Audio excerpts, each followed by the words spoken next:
We have Eric Delgado, Managing Director of MCM Capital, with us today.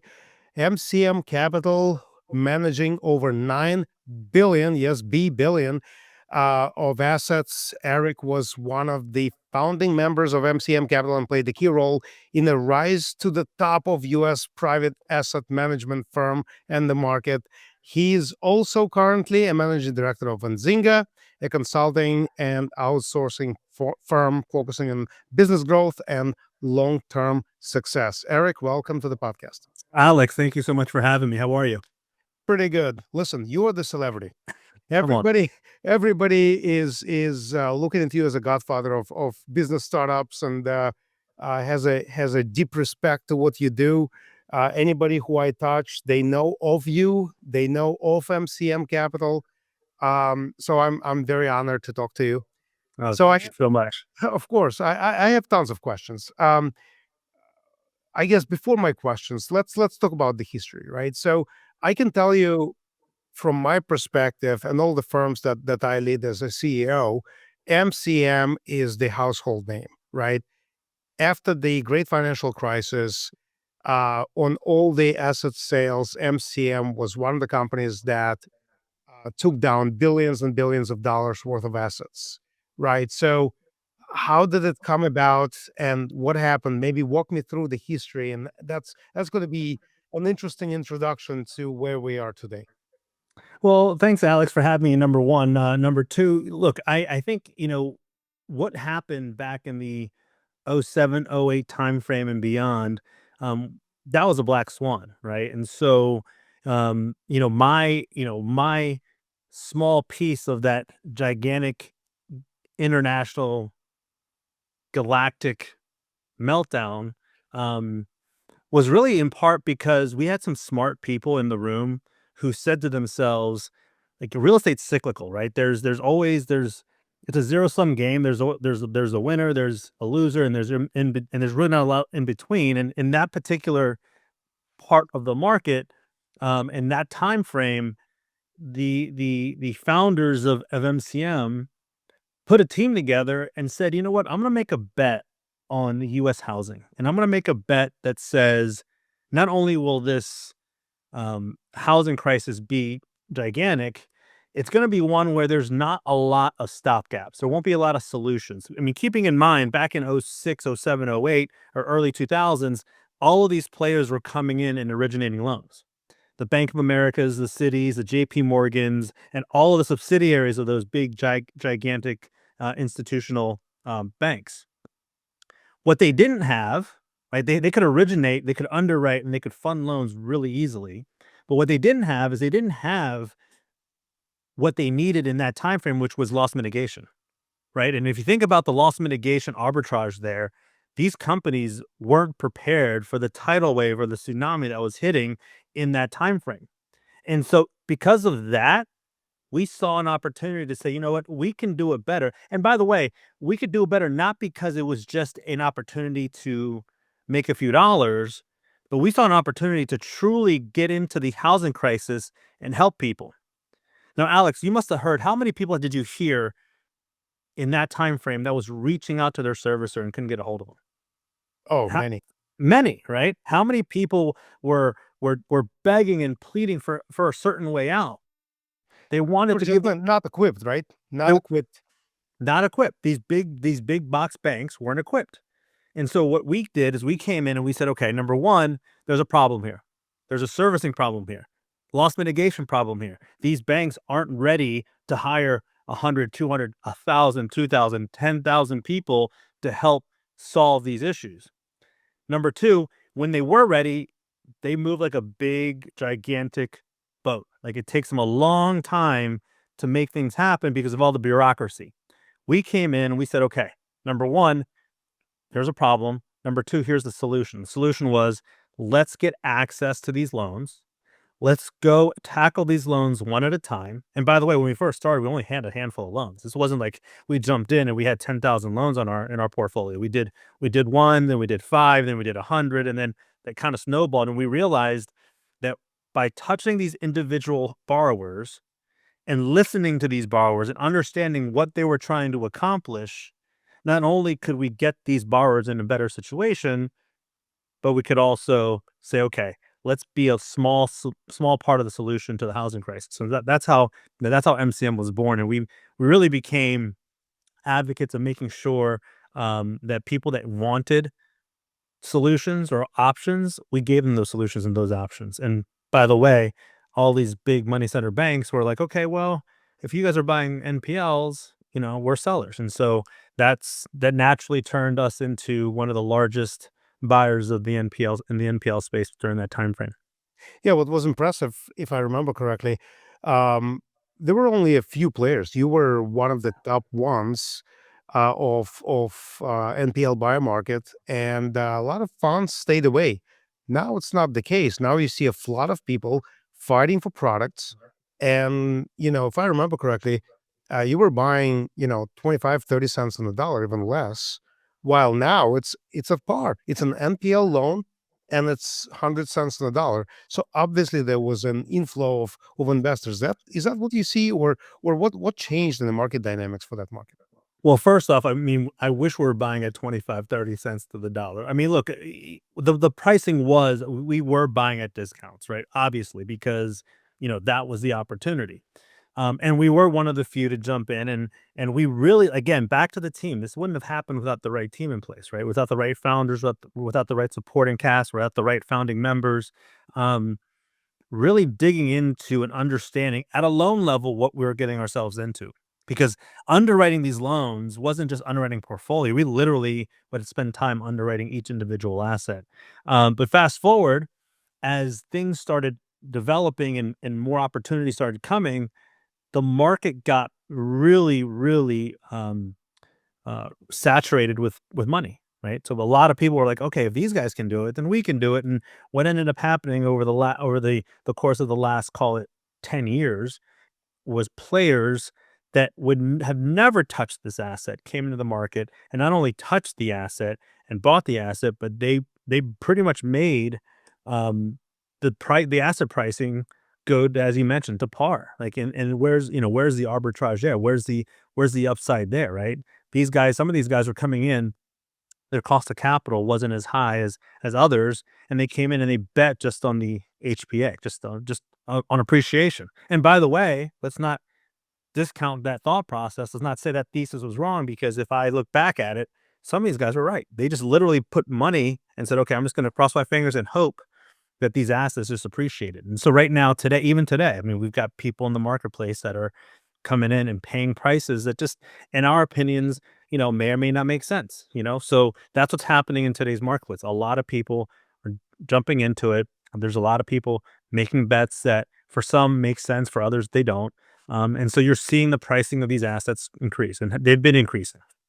Yeah, what's interesting is when I spoke with the rating agencies, they said now we have to really build in the calculation of -10% um, in the asset values, thinking that the prices will fall. So to bet on the market that the price will appreciate now, it's I don't think it's the right market. Is that what you're saying? Are you calculating in the drop in appraised values, or it's really dependent on the cities and geographical locations? Alex, now more than ever, we are being hyper focused, and I think it's prudent to be hyper focused on the asset and where the asset lives. Right, certain markets still feel really strong, still have the underlying foundation that makes it strong. Employment, incomes, education, like all the things that make an MSA a promising or strong MSA. There's some MSAs still strongly planted in that good to great category, but they're far and few between, right? Right now, you're looking at certain markets, certain parts of the country that are really, really loose right now. They're wobbly, and it's a little bit uncertain and unclear. So if you're buying a portfolio, understanding what what your portfolio mix looks like from a state standpoint is really key. It's more important now than ever for a couple reasons. Number one, like attorney states and non-judicial, non-judicial states, those have been there for forever. So you underwrite that pretty regular, pretty normally. But what hasn't been underwritten to um, significantly enough over the last 10, 15 years is what's happening from a municipality standpoint, what's happening from a local and state standpoint, what's happening with, like Florida is a key example. Like, I love Florida. Personally, I want a vacation and live in Miami. I want to be by you all the time, man. You're living the dream down in South Florida. But there are parts of Florida that I'm really, really worried about. Like, all these builders came in and bought acres and acres and acres of land, and they sold these houses to people and these dreams to people, and these people bought these houses. And I'm just using arbitrary numbers. Neighborhoods that would sell it 2, 3, 4 years ago at $750,000, they can't get rid of them for $500,000, right? So there's a lot of negative equity happening in certain parts, and a lot of empty parcels, and a lot of land that's just sitting there. In fact, the administration, I think it was it yesterday, when the administration said, "Hey, builders, go build more houses." I think that was Trump yesterday. He said that, It was, right? yeah. Yeah. And it's funny we're talking about this because he's trying to put pressure on home builders to solve what's really there is a housing shortage. People aren't buying homes anymore. Now you can attest that to interest rates and the cost of money, and it being almost it's cost prohibitive for a first time home buyer to buy a house today in DC than it was 15 years ago. It just doesn't for a lot of people, it may not make sense. But he is pushing home builders to go out and push and build more houses. I just don't know if certain markets can support the costs of somebody coming in and buying $1 million house, or a $750,000 house, or a $500,000 house at a 6.5% interest rate. So there's a lot of things happening right now that just keep a lot of people worried about their portfolio. And personally, I think, from a home buying standpoint, I hope that certain things happen so that homeowners, or first time home buyers, have the ability to go out and buy their first home. So, do you see a crisis coming?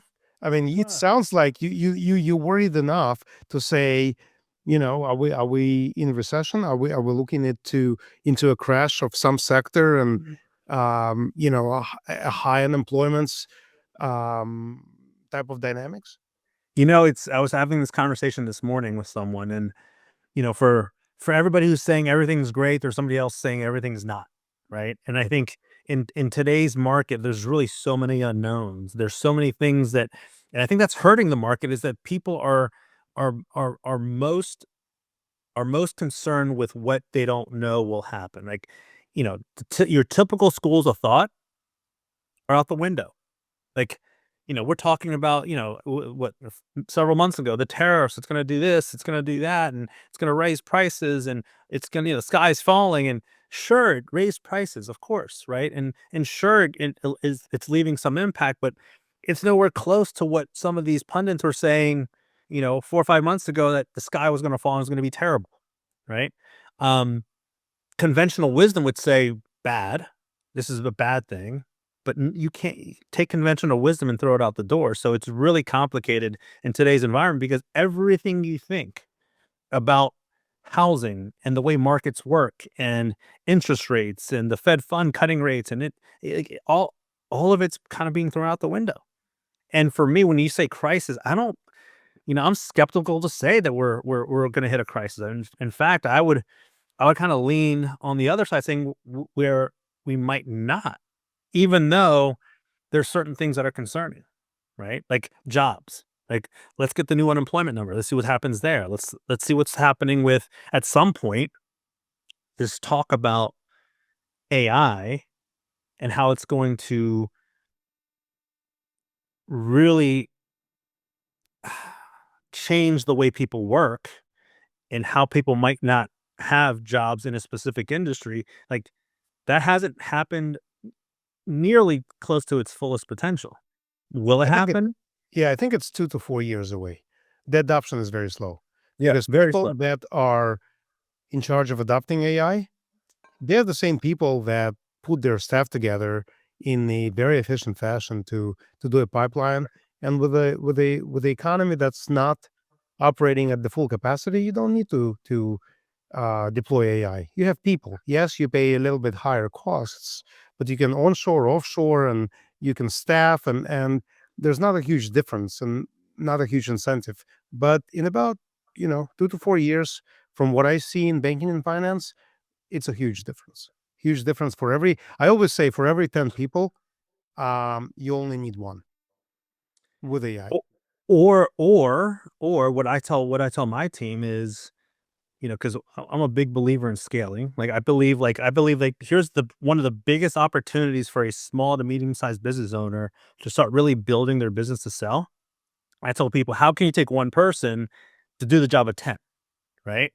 And I think that so the law of tens, I think we're very simpatico when it comes to the multiple of 10. Um, I truly believe that what with the embracing of technology, AI, machine learning, all the stuff, like I think it will enable a company that fights every day against the Goliaths to say, you know what, maybe just maybe I have a better opportunity to lean in and take more market share because I'm adopting this sooner, right? Imagine having a team of 10 adopting AI versus a team of 10,000, right? Yeah, you take the underdog attitude, right? I would think so, right? Yeah, I'm the same way. Um, so that's interesting. Now, Izinga, that's the company that you're also managing. Is that staffing company? So Izing is more of an advisory company, right? And so I just touched on a little bit on small to medium sized businesses. Um, the neat thing about Izinga is that when I say we, my business partner, myself, the team, um, we found a really unique niche in the mind and the psyche of an entrepreneur. Like for you as an example, like you've been able to get out of your own way and you've let other people help you lift your organizations to the elite statuses they sit today. That wouldn't have happened without you being open-minded and saying, "You know what? I don't have to do everything." Guess what? You're an outlier. This is not that's not common that's not common, thought process for most entrepreneurs, right? They're like, "Okay, I'm gonna do A, B, C, and D. Oh, and by the way, I'll do F, E, G." I mean, they wanna do it all, right? Sure. Because they need to touch it. They need to be in control. And now what we do is we help these entrepreneurs get out of that mindset and say, "Okay, let's get out of your own way. Let's look at your business. Let's see where you have gaps.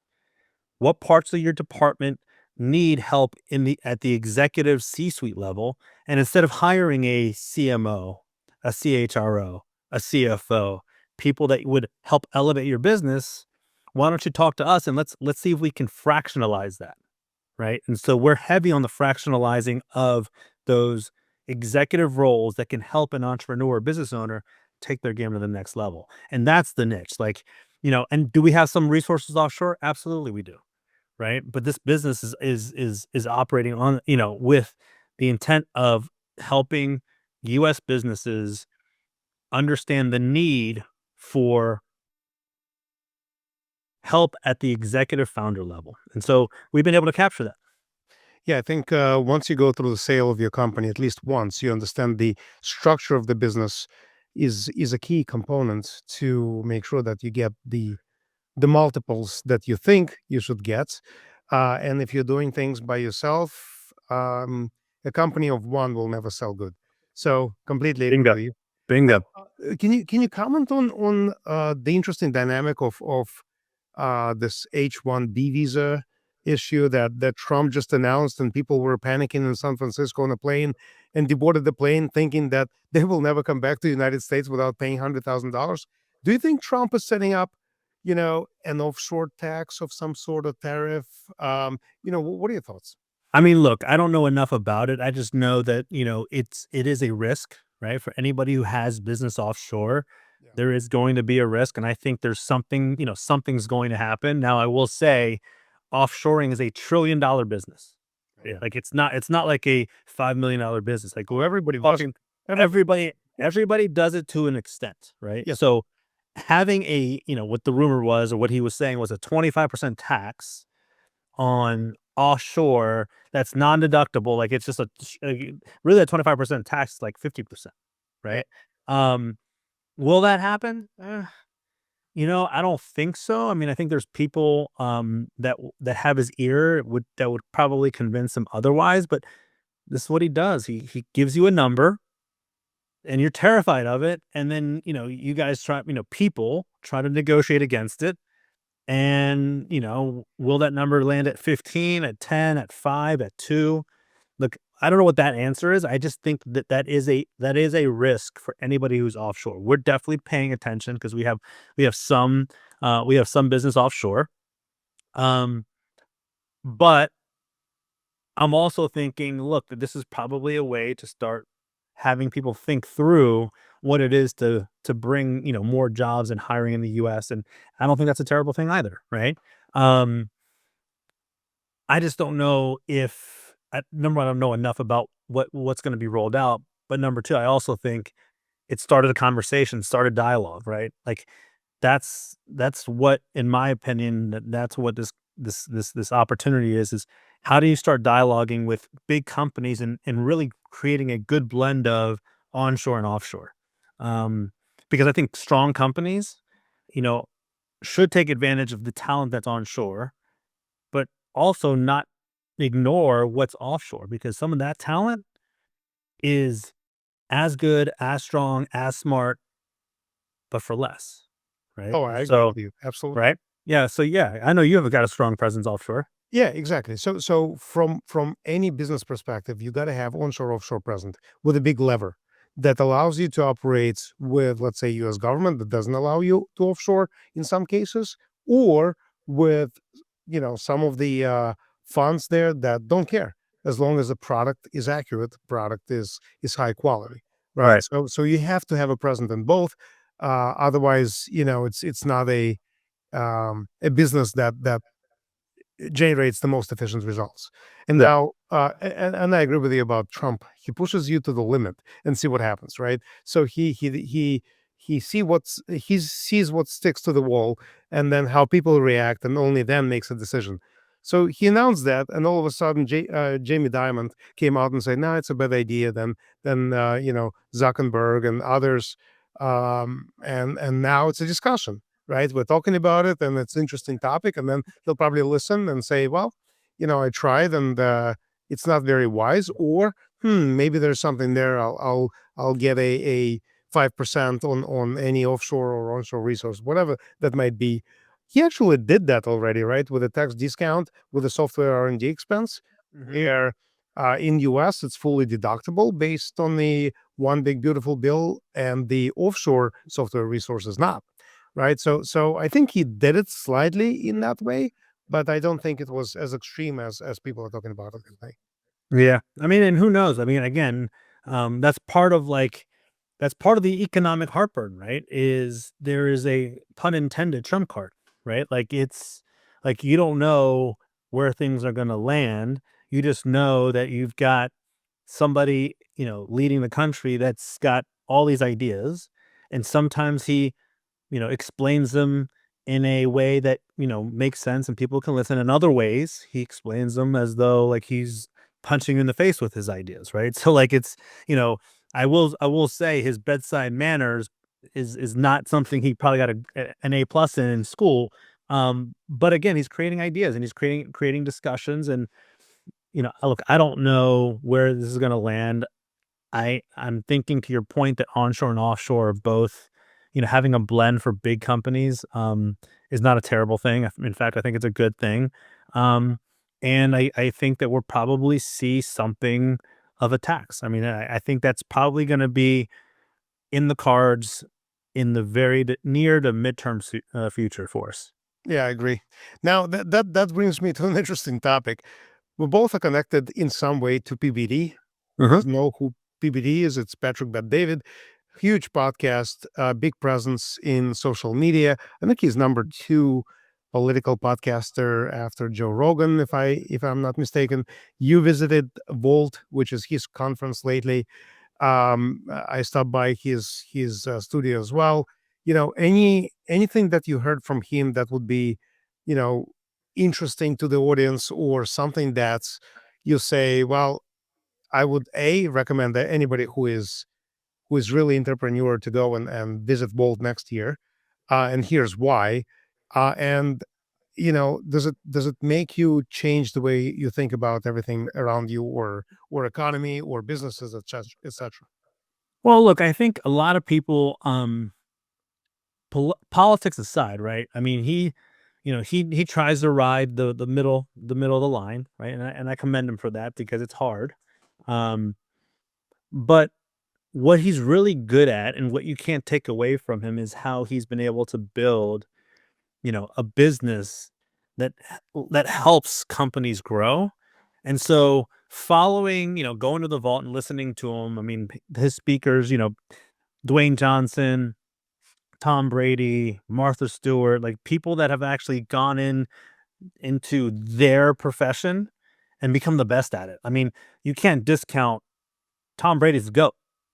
I Sure. hate the Patriots, never liked them. Like, almost kind of jealous of them, if I'm being honest, because Tom Brady would walk on the field and win Super Bowls, right?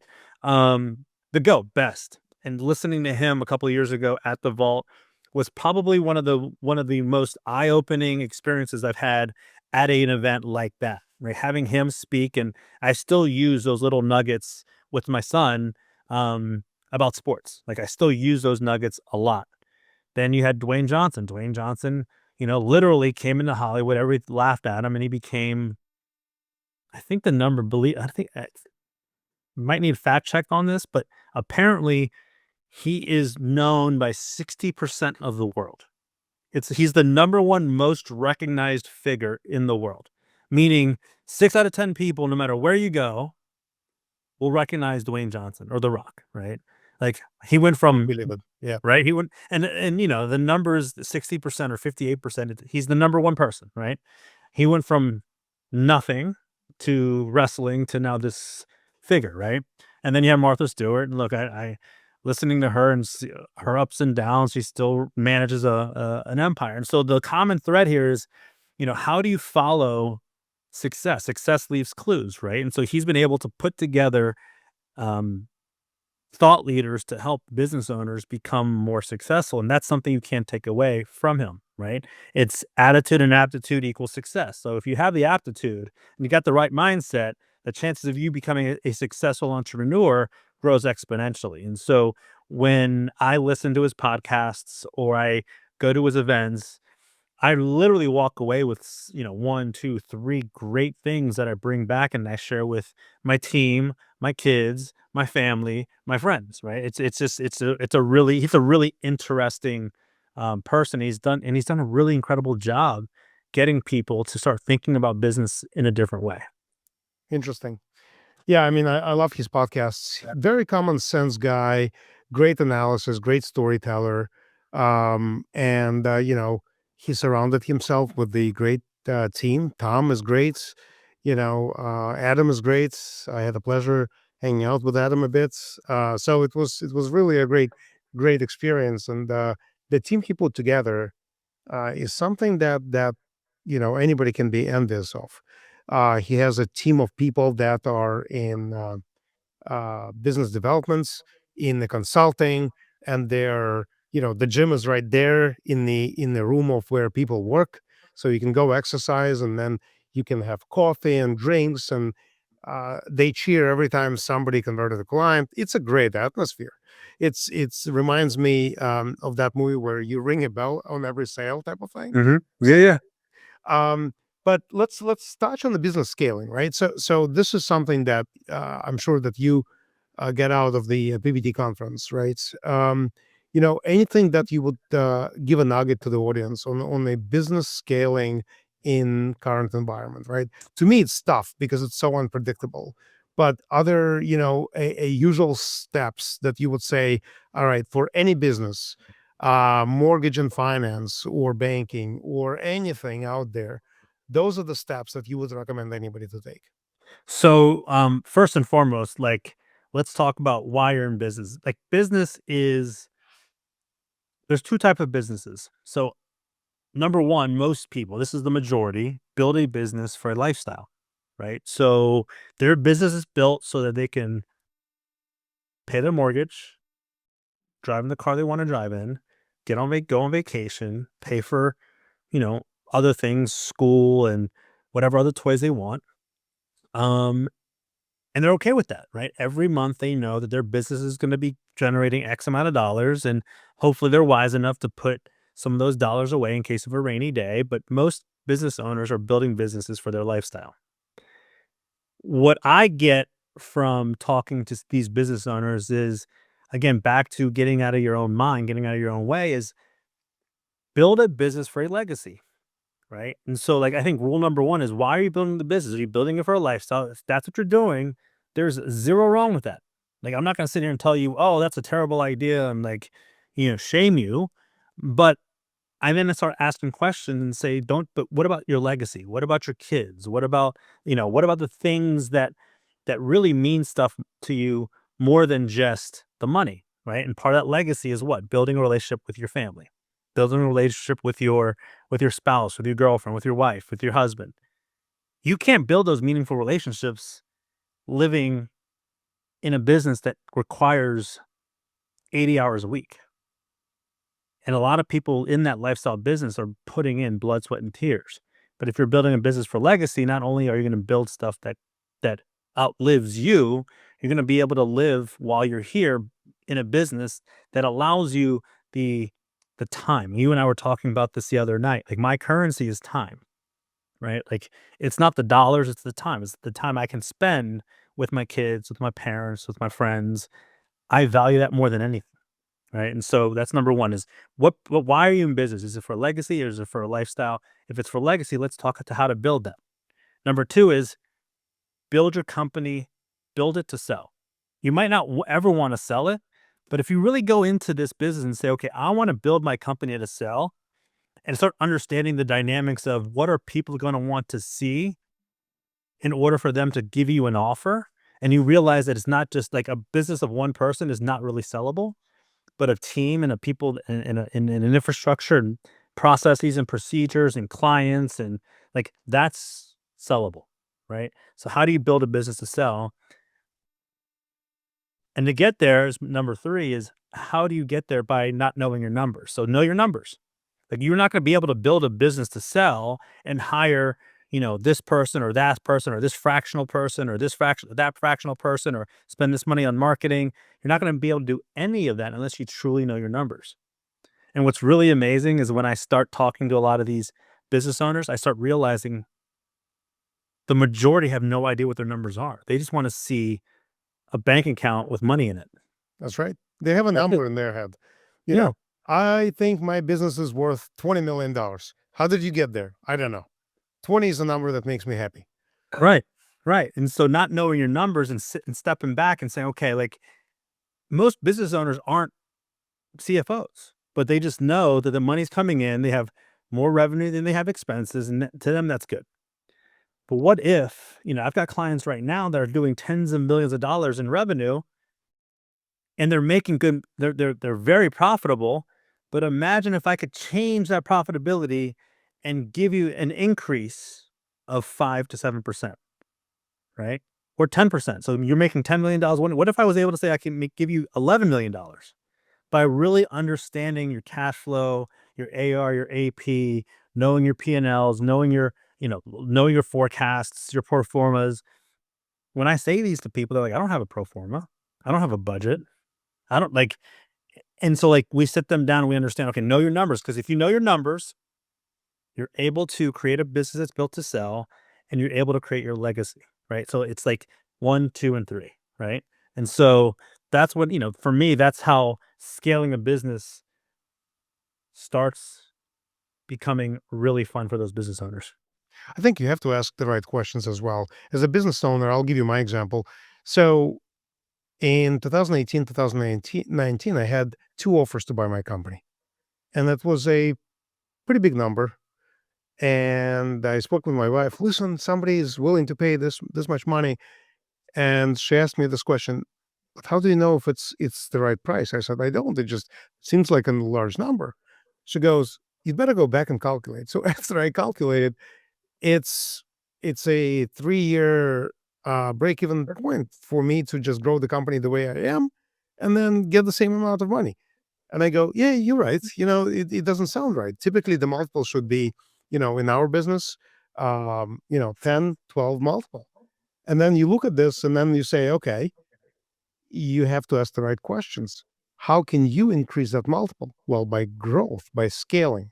So the company should be able to scale, and then you should have some reasonable goals to say, what is the investments that you can make to double or triple your revenue or your EBITDA income, or just, let's, for simplicity, let's say income, right? People don't get that.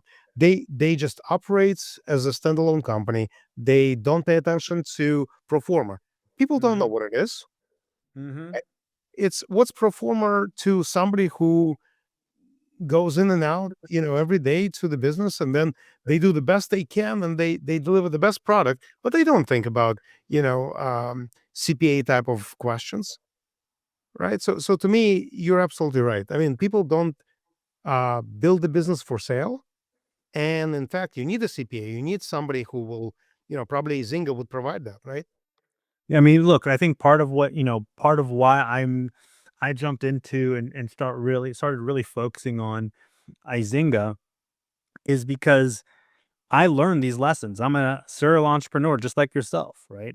I've started companies, helped start companies since I was out of college. I haven't worked for anyone, right? And one thing I'm really proud of is of every company that I've helped touch and get off the ground, all but one still exists, right? And so that to me, that's something to be proud of. And now I get really excited when I talk to business owners because you see business owners, you see like them, you see the passion and the hunger they have. And if you could just redirect that passion and hunger and turn these entrepreneurs into real smart question asking business people, you start seeing them say, "Oh, okay, I don't have to do this alone." Because being an entrepreneur in your own business, it can get lonely sometimes. It's a very, Absolutely. very tough for people, right? To be on the top and have nobody to talk to, that's super tough. I mean, you're probably in the same boat as me. I mean, I cannot talk to my friends. Even the guys that are attorneys and doctors and get high salary, they're not entrepreneurs, they're not businessmen. In fact, you touched on an interesting topic. I want to spend a little bit of time with you on this. You graduate of Georgetown. Yeah, well, I graduated Loyola University in New Orleans, which I Yeah. was super proud of. Great school, and then I got a master's at Georgetown. Yeah, loved it. And you don't use it, right? You went to become a business owner, and you probably didn't use anything you learned in school. So how do you tell your kids, hey kids, you'd better go and get master's degree in Georgetown or any Ivy League schools, but you're not going to use it? How do you drive that story? I think so. A couple things. Number one, Loyola University in New Orleans is where I I wholeheartedly attribute a lot of my success based on the friends, best friends, and family I made in that university.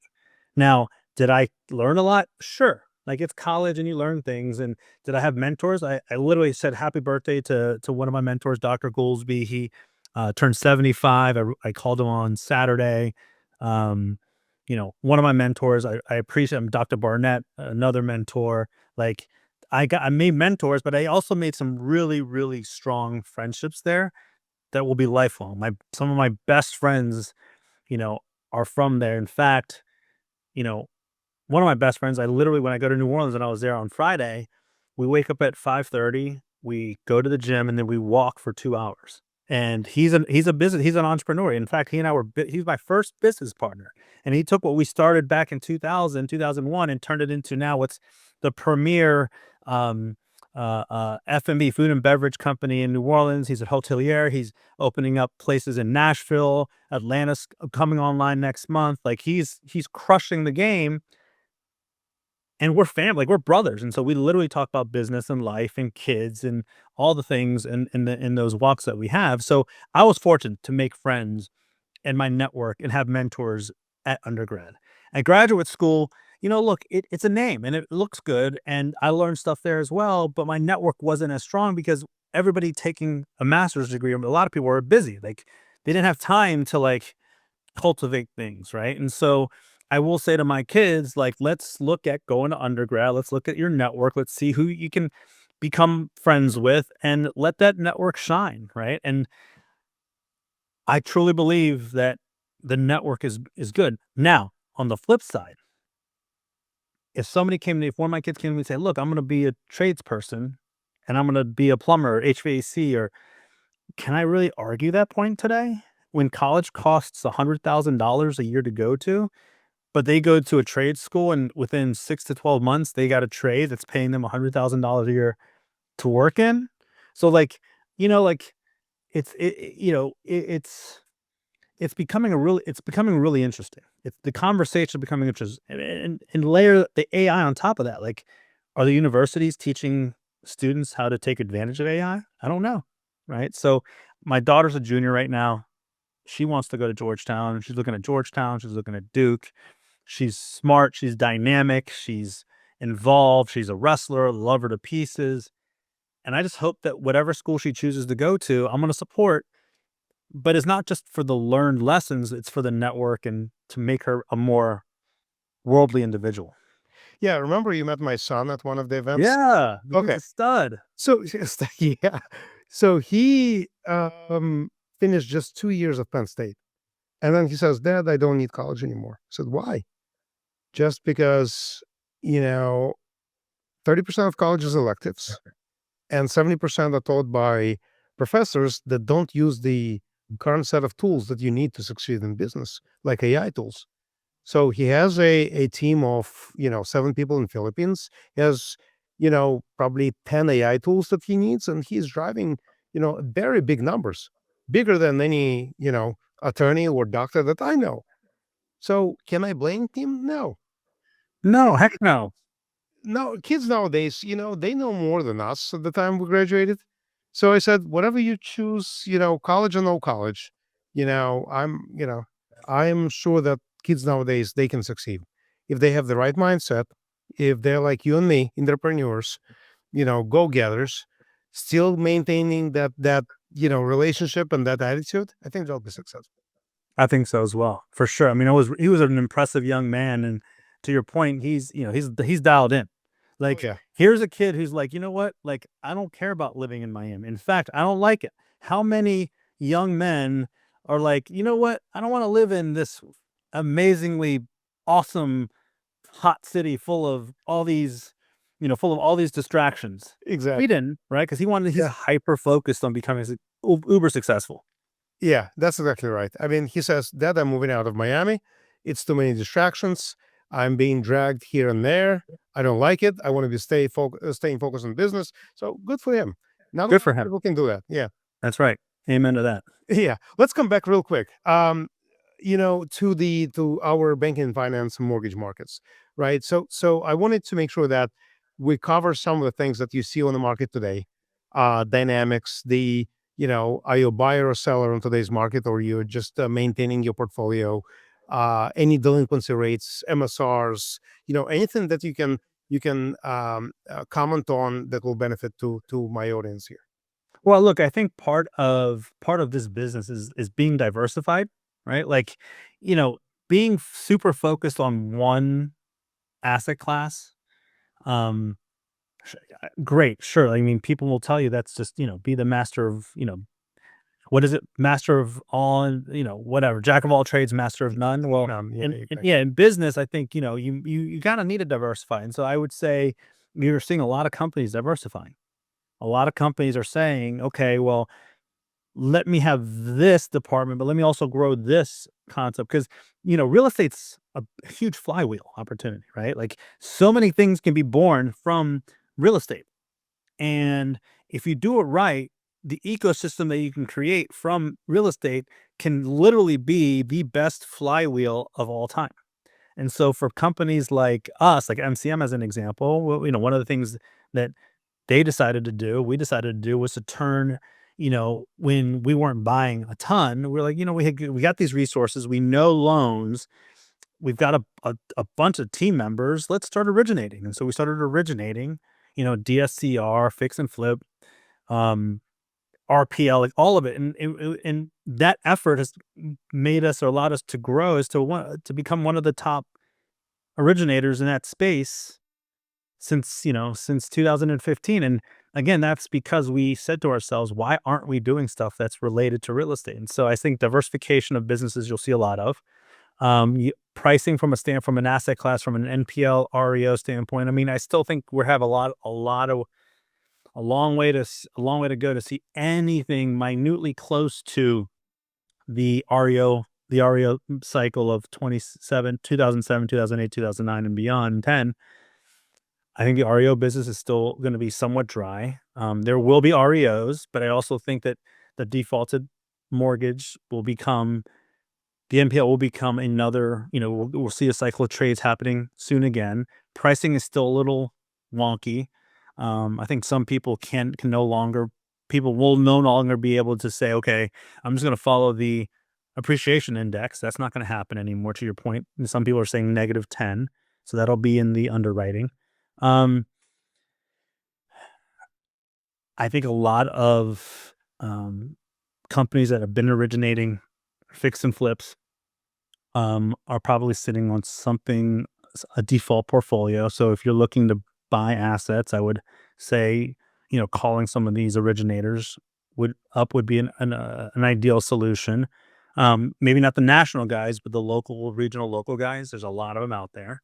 I think for an investor that's more middle size or mid size, middle market, I mean, there's probably, if you're focused on the Southeast, there's probably hundreds of originators out there that might want to offload some of their non-performers or their defaults. So I think the market's interesting right now. I mean, you're also seeing that there's a lot of equity still in in housing, right? Which, how do you manage that, right? How do you manage that on top of, like, what is the homeowner going to do if they fall behind, if they lose their job? They're going to try to eat in that equity, and you're seeing the seconds come to life again. I don't know if you've been noticing that or that. The Oh yeah, seconds are booming, right? open seconds, HELOCs, and AGIs. Yeah. I mean, so like the market's definitely, like, there's definitely movement in the market that we haven't seen in a while. Um, but I go back to our earlier part of the conversation. Like, what does that mean? There's so many unknowns still that people are still a little skittish. But I do know there's a lot of dry powder sitting out there. Oh yeah. A lot of people looking at creating their own thesis, and so be on the lookout, in my opinion, for activity going into the first and second quarter of next year. I completely agree. In fact, a few podcasts I repeated the same thing. All of my clients are securitizing the loans to get the dry powder ready to jump in the market Q1, Q2 next year. That's So right. it's everybody's eyeing as an inflection points for the delinquencies, especially Ginnie Mae delinquency, first time home buyers, VA. So we'll see a lot of delinquency in that market. I feel that farmers will be impacted by a government shutdown with USDA loans not being funded or certified by the governments. Mhm. And the farmers need money right now. They'll probably go private, they'll pay a lot of interest, and probably get, default on their loans. So there will be a lot of interesting dynamics and also PPP loans are due, I think, next year as well, right? Oh, you know what? I didn't even put that together. You're right. Yeah. So there's a Holy lot cow. of Yeah, there's a lot of interesting dynamics that would have to, we'll see what happens, but I mean, most of my clients are putting the dry powder just like you. It's they're ready to jump in probably Q1, Q2. So if you're an investor that you're eyeing for the opportunity to jump in, I would circle Q1, Q2 timeframe to see if there's any deals or like you said, there's some delinquencies with the builders, DSCR loans, non-QM loans from the mid-sized banks, not the credit unions. Credit unions should not be selling their loans based on the membership agreements, but the mid-sized banks should. So there, it creates a little bit of opportunity where individual investors can approach those banks rather than the funds hunting for those onesie twosies. Yep, I agree. Yeah. So Eric, any final thoughts? How can people get in touch with you? Anything that folks that watching this podcast should know about you and where to contact you. Listen, I'm on this journey right now in doing what I can with the companies that I work with. Like, I've been really fortunate to work with some really awesome teams to help start really some really awesome companies. Um, and now I'm at a point in my career where, taking my learned lessons, the successes, the failures, and everything in between, and helping others, get themselves situated so they don't have to feel a lot of the pain that some people have felt, right? So they don't have to take those lumps, or the lumps are going to be a lot less. Um, if you're interested in learning more about building a business and building a business to sell and knowing your numbers and creating a legacy business, that's become like a passion of mine. And you and I, we, it was so good seeing you last week. We sat there, I think, for like almost an hour and a half, like talking just about life and business and growth and the economy, and which, and the time went by just like that. And so you're passionate by creating these podcasts. You're spreading you're spreading the good word amongst all these people. You have some incredible guests. And for me, I'm passionate about helping these small to medium sized companies take their games to the next level. And so getting a hold of me, LinkedIn is the best. Eric Delgado, LinkedIn, you'll find me. Um, and my team will help, answer any questions. If anybody wants to have some one-on-one time, we can set that up as well. Yeah, so if you're looking for an exit, certainly reach out to Eric to set up the right exit strategy for your business. Eric, again, once again, thanks so much for your time. Great stuff, great content, and hope to do it again next year when Yeah, we'll see an inflection point and you'll jump in, start buying everything out there. let's do it, Alex. I appreciate your time, bud. Thank you so Thanks. much. Take care. Yeah. Yeah.